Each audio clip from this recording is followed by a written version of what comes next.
Welcome to Half Hour of Heterodoxy, featuring conversations with scholars and authors and ideas from diverse perspectives. Here's your host, Chris Martin. Amy Westervelt is my guest today. She's an award-winning print and audio journalist.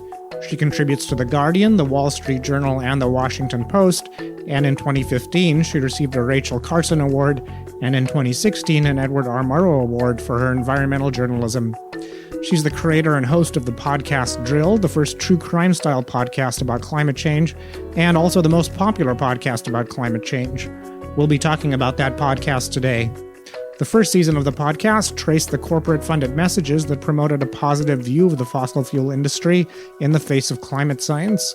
One episode included a segment on universities such as Stanford, Harvard, and MIT that appeared to change their research agenda to continue receiving funds from the energy industry. The current third season digs into the longer history of the American propaganda industry. Amy also founded the Critical Frequency Network, a podcast network which she describes as a platform for independent creators and those who are often overlooked in mainstream media. Your podcast, Drilled, is about how the energy industry has influenced the general public and influenced other industries. And since this is a higher ed podcast, I'd like to talk about how the energy industry has influenced higher education. What do we know about those attempts so far? I know that, the vast majority of climate research centers on kind of top tier university campuses are majority funded by fossil fuel companies and have been for quite some time. I would say at least 10 years and possibly more. And in the vast majority of cases, they do have quite a bit of say over what gets funded and what doesn't. And that's, it's concerning. I think there was some recent kind of social media beef about this where a lot of climate scientists and political scientists who study climate and things like that felt like people were saying that they were all in the pocket of fossil fuel, and that's certainly not true. And I don't think that 100% of research is being influenced by fossil fuel money, but I do think it's interesting to look at where the sort of research agenda has been pointed, particularly on the solution side of things, and how much funding has had to do with that. I think, most of the research on carbon capture and geoengineering and algae biofuels and all of that kind of stuff tends to come from fossil fuel companies. And there's definitely, they have an interest there, right? So, carbon capture helps them kind of maintain the status quo. Algae biofuels, you don't have to replace the combustion engine, so it doesn't create this sort of massive overhaul of the systems that fossil fuel runs into. So yeah, there's definitely some stuff to look at there. And I think it's good for people to be aware of just how much, oil companies do try to direct the research agenda in the US. And on those two issues and other issues, do we have testimony from people within the energy industry or the fossil fuel industry that explicitly ties funding to the expectation that this will not affect the popularity of the combustion engine and fossil fuels? There's not. There's definitely some stuff about algae biofuels and the preference for that in the biofuels realm. Because of its because it can be used in the combustion engine. So we do have some documentation of that. There's not anything, as far as I know, of oil companies, specifically saying in meetings, "Oh, let's fund this research center so that we can get them to focus on carbon capture." Those meetings may or may not have happened, but we don't have documentation of them. So what we do know is that there has been sort of a steady increase in funding in these research centers, and that you do see a correlation between fossil fuel funding and a research center's focus on solutions that don't require fossil fuels to stop being developed, that don't require oil and gas companies to sort of Right. get out of the fossil fuel business.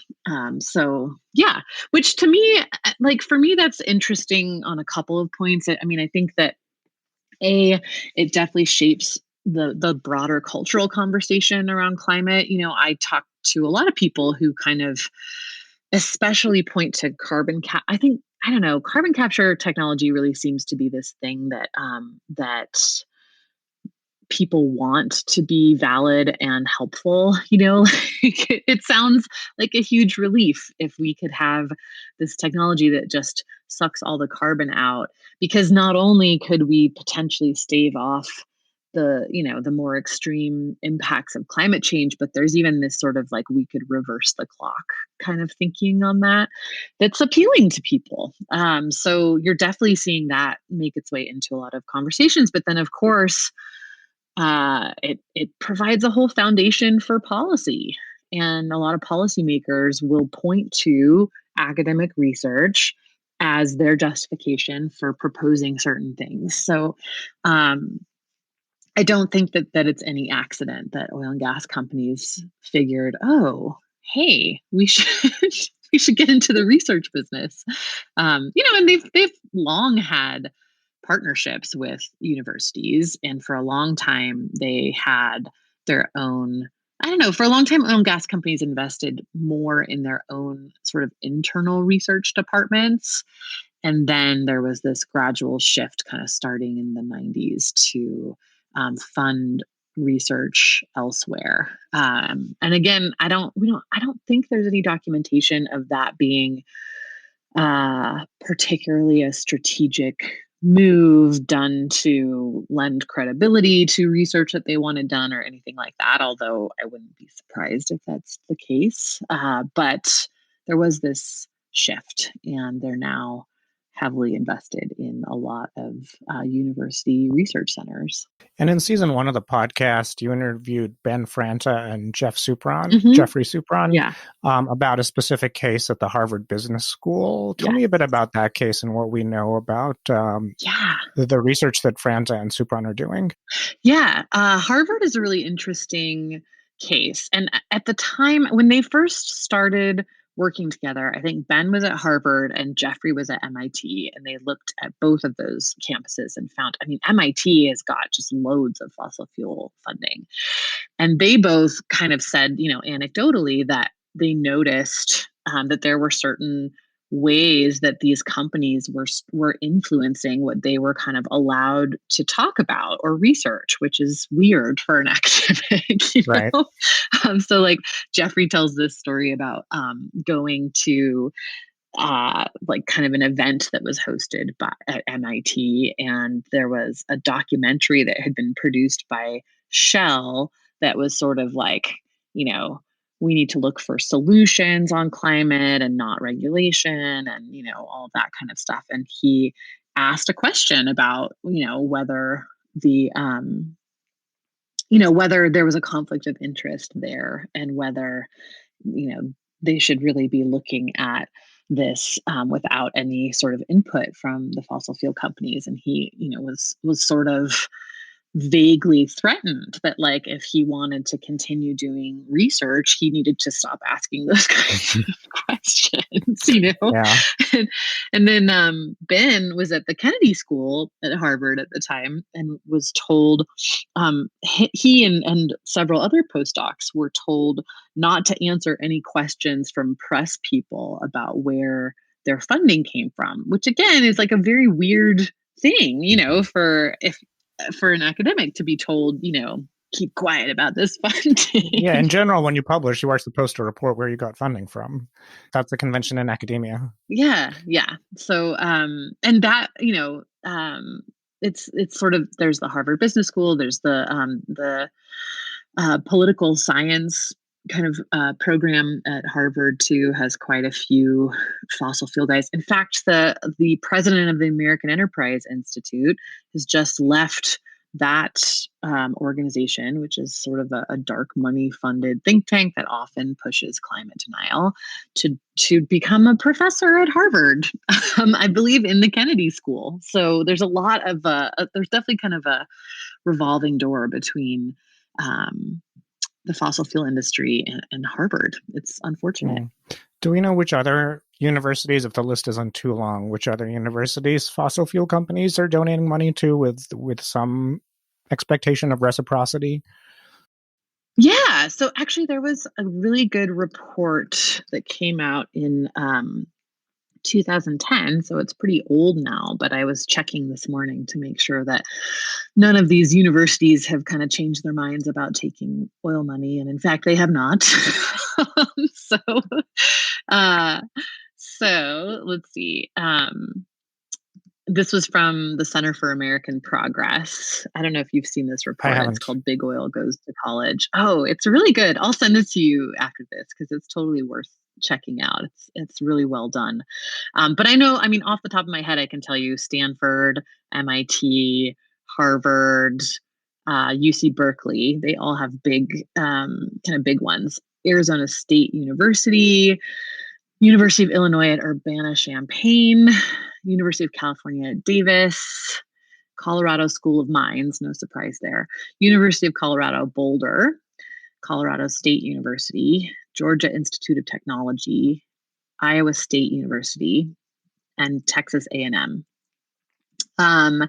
There's also, there's this Advanced Energy Consortium that is University of Texas at Austin, Rice University, and then 10 major energy companies. So there's Baker Hughes, BP, ConocoPhillips, Halliburton, Marathon Oil, Occidental, Petróleo Brasileiro, Schlumberger, Royal Dutch Shell, and Total are all part of that consortium. And the kind of interesting thing to me about this report was that they actually got a hold of the contracts between these universities and these companies, and they wanted to look at, kind of what exactly are universities agreeing to here. When you say they, do you mean the people who wrote this report, the one that came out? The people who wrote this report, the Center for American Progress. So they got a hold of the contracts between the universities and these energy companies.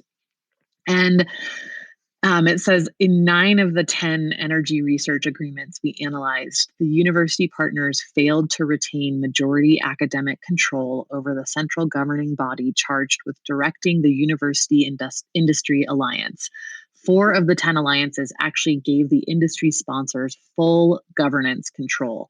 That's outrageous to me, that and whenever I talk to people about this, they're kind of like, well, universities are strapped for research funding and we don't want this funding to go away, especially if there's nothing to replace it, which of course I agree with. And also there's this idea of like, well, oil companies should be the ones that are funding research into climate change solutions, which I also agree with. The problem for me is that they don't give this money with no strings attached. If they were giving it to some sort of like fund and then the fund just did whatever they thought was best, I don't think we'd even be talking about this.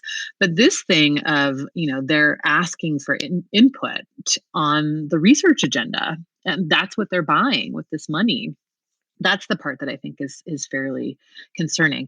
The other thing that jumps out at me here, it says none of the 10 agreements requires faculty research proposals to be evaluated and awarded funding based on independent expert peer review, the traditional method for awarding academic and scientific research grants fairly and impartially based on scientific merit. So they're not abiding by sort of the standard protocol of research funding.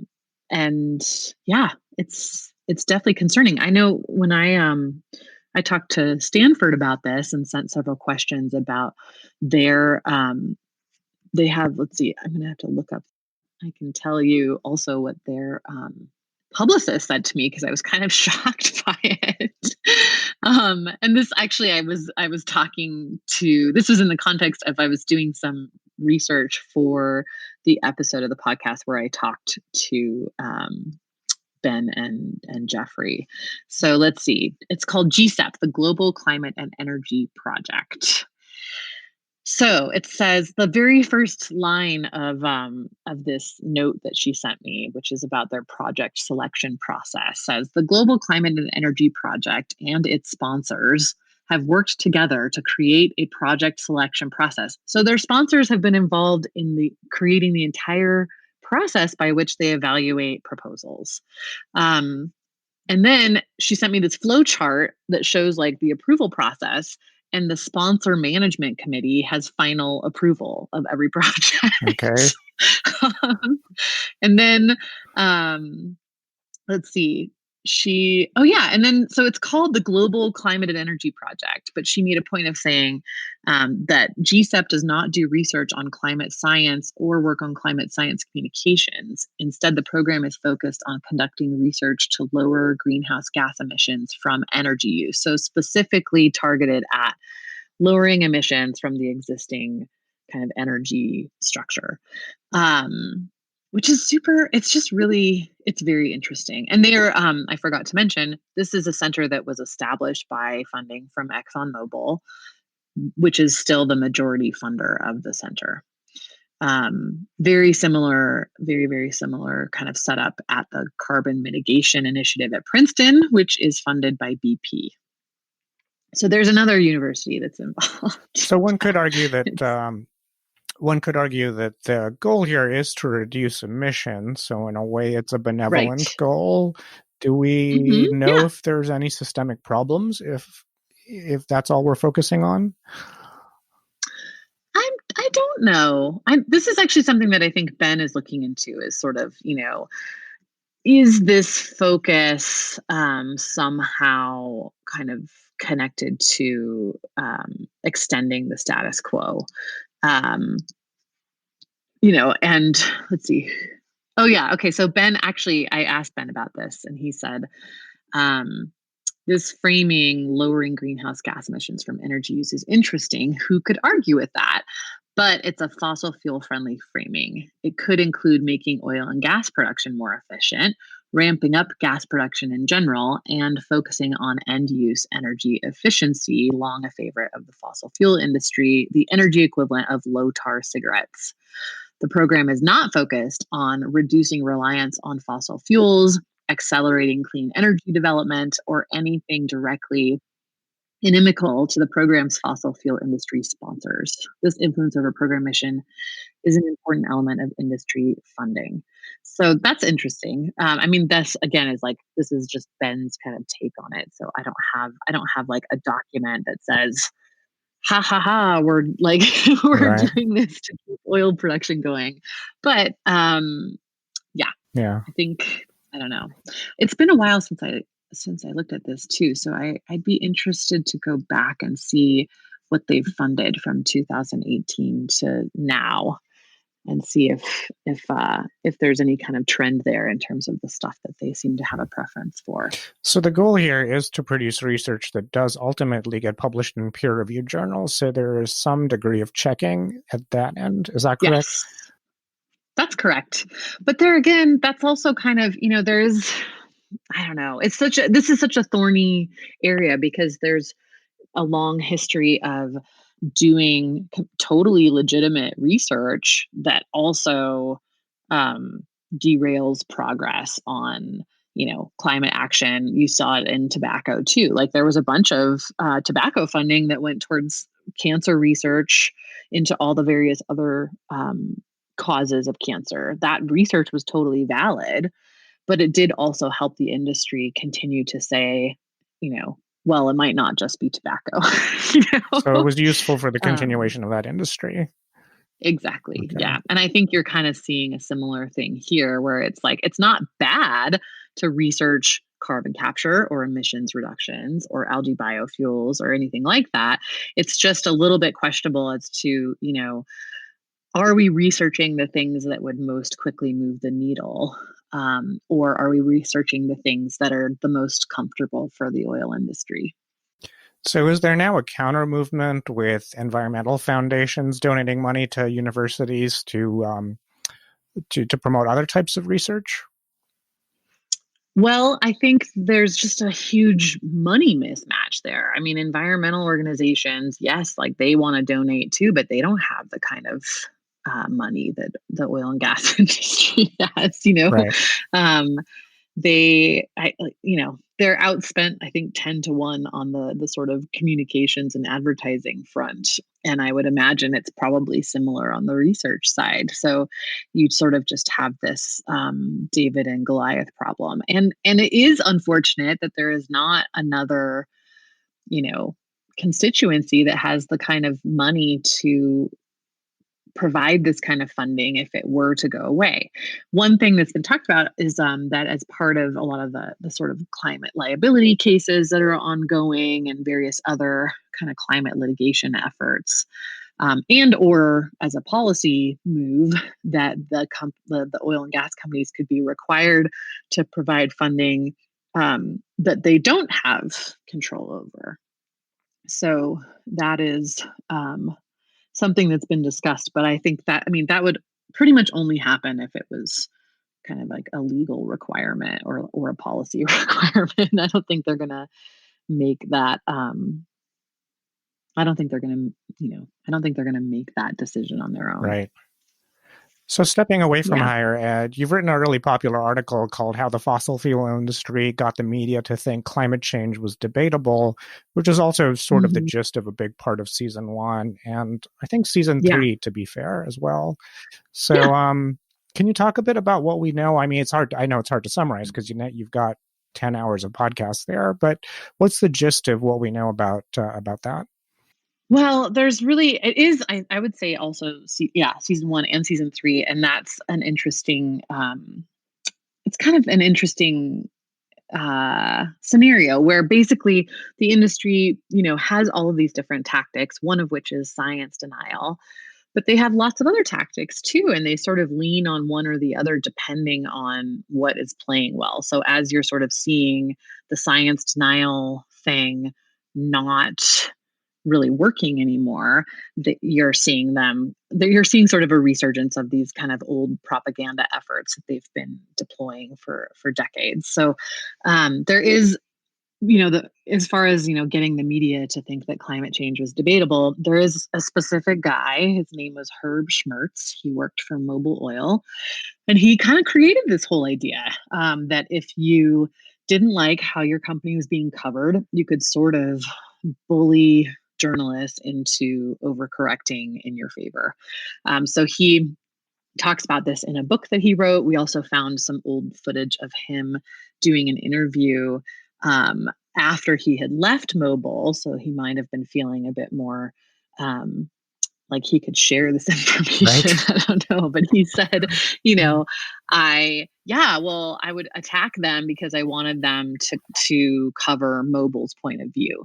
And unfortunately, it worked really well. Journalists weren't necessarily used to this at the time, and they were a little bit more, sensitive to being accused of. He would often accuse them of either bias or he'd find some like small inaccuracy in the story and use that as sort of leverage to make them feel bad about the story in general and kind of overcorrect. And then, the papers that did try to stand up to him, he went totally nuclear on. Like there's this interesting kind of meeting that he talks about in his book where he met with the editorial board of the Wall Street Journal because he felt like they had been unfair to Mobil in their coverage. And he got 5 minutes into the conversation, and the executive editor just told him, everything you're saying is bullshit. And so the meeting was over, but he went on he pulled all advertising from the Wall Street Journal, but he also removed all access for Wall Street Journal reporters. So he took them off of any press release lists. He wouldn't answer any questions from Wall Street Journal reporters. He wouldn't even give earnings numbers to them. So it made it hard for them to do their jobs. And, within a couple of years, that editor was gone and mobile was advertising in the Wall Street Journal again. And, the Wall Street Journal was running slightly more mobile friendly stories. So, yeah, I mean, at that time, the Wall Street Journal wasn't owned by Rupert Murdoch. Now it's like, of course, they're running mobile friendly Right. stories. Right. But yeah, so you definitely, there is this sort of history of the industry really sort of creating and then leveraging false equivalents. And it really took the media a long time to get over that. The print media really just stopped kind of doing this, the last 3 to 5 years, I would say. And then the cable news guys are still doing it. They're still kind of engaging in this, well, we need to hear the other side kind of thinking. So yeah, we're not done with it yet. And there is a debate now about divesting from fossil fuels. So one story earlier this month was that Georgetown University pledged to divest from them. And then I think you did an episode about how The Guardian, the newspaper, is also not running ads by them. Have you received feedback from listeners of the Drilled podcast who've tried to work to get their institution to divest from fossil fuels? And do you have a sense of whether they've succeeded or not? Yeah, actually, I think you're seeing a real resurgence of divestment again. The UC system just announced that they were going to entirely divest. But the thing that's interesting is, I'm not sure. I'm not sure how that intersects with this research divestment piece, because I know that I think there have been campuses where, their sort of stock portfolios have and their retirement and pension funds have divested from fossil fuels, but they're still taking money for research. And I do kind of think that that the divestment movement in general needs to include this research component. And actually, Ben and Geoffrey both started out in the campus divestment movement. And I think that's why they've been kind of focused on this research thing for a while, because they've seen how, okay, even when we get a campus to divest, there's still this whole research component. I've heard from a couple people who have tried to raise the question, and generally the answer is basically, well, do you have suggestions for replacing this funding? Because it's either we take this money or we shut this program down. So I think it is kind of a tough situation, because at this point, in a lot of these cases, the majority of the funding is coming from the fossil fuel industry. So you're really looking at, if we get rid of this funding, then we have to shut down this whole research center. So yeah, I don't know. I could imagine if the focus of a university is engineering, so if it's a Polytechnic Institute or engineering university. Right. Or like the School of Mining. Yeah. Yeah. Like, how are they that's not going to happen, And I think MIT has actually made several public comments about this, because they actually, I think they might take the most money from fossil fuel companies. So they've been pretty open about saying, yeah, we're not going to stop taking money from fossil fuel companies. These companies need the technology to act on climate, and we think it's good that we're working with them to supply that. And they kind of, I think a lot of it too is they don't want to appear, it's very similar to the journalism realm, really. They don't want to appear biased, and they don't want to appear political. And so that gets, which, is valid in some ways, but it definitely gets used kind of to industry's benefit sometimes. So what do you expect to see happening over the next decade in terms of movement here? I'm not sure, really. I think you're starting to see some more attention on it, really in large part due to Ben and Geoffrey's work. I know that they're working on another study about this stuff, so it'll be interesting to see what they turn up. I think what they were looking at was really pulling together kind of a comprehensive review of what the universities that do have a lot of fossil fuel funding have been researching, to see if they can draw out any trends in that realm, and see is this really shifting the focus, and is that focus not necessarily what the science is telling us is the best way to go? um, so that should be interesting. And then I don't know. I do think we might see the sort of campus divestment movement starting to take this on. You're really starting to see activists looking at um, areas that they just weren't looking at before. So like I think this research piece is part of that, but you're even seeing stuff like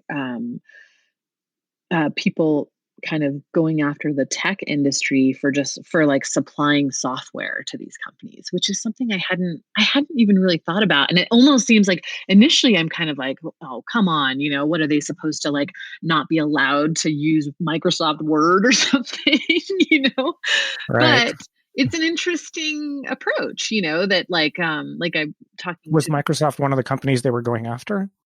It actually wasn't. It was Autodesk is one of the companies. So Amazon and Autodesk are the two that I've seen kind of, you know, become targets in this way. And with Amazon, of course, there's like the shipping emissions and all of that, but there's also their server emissions. And then, they're like the web hosting platform for like almost every company at this point. So there's that. And part of that was also that they do business with the oil and gas companies and they provide oil and gas companies with technology services too. So part of the ask from the Amazon employees for climate, for example, was that they stop doing business with fossil fuel companies. And then on the Autodesk side, there's a guy in Belgium who lives near the largest mine in Europe and had, kind of been looking into how that mine operates and whatever, and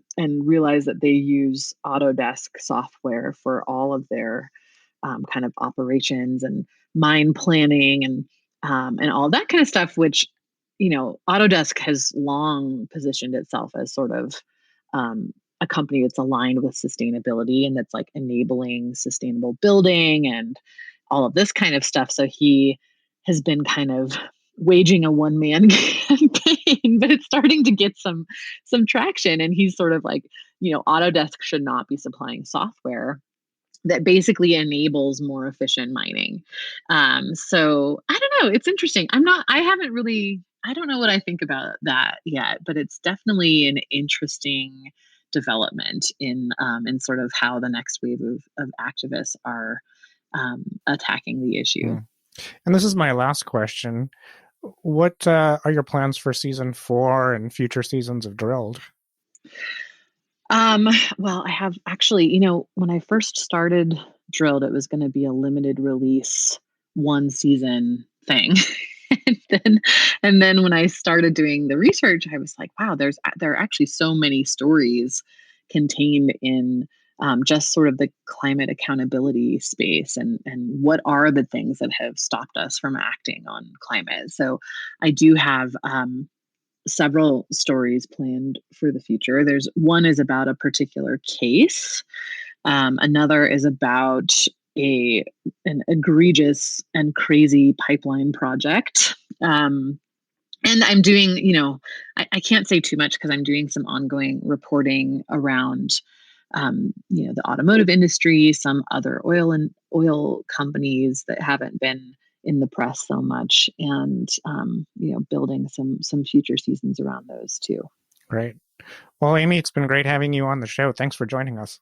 Thank you so much for having me, and thank you so much for your patience with the schedule. Oh, you're welcome. You can follow Amy at Amy Westervelt on Twitter.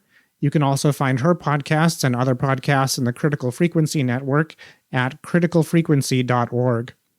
If you enjoyed listening to the show, please leave us a review on iTunes because it helps spread the word about the show.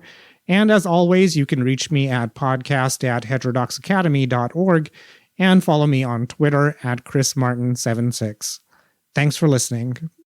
This podcast is produced by Heterodox Academy. Find us online at heterodoxacademy.org, on Twitter at HDX Academy, and on Facebook. This podcast is for informational purposes only and doesn't represent the views of Heterodox Academy.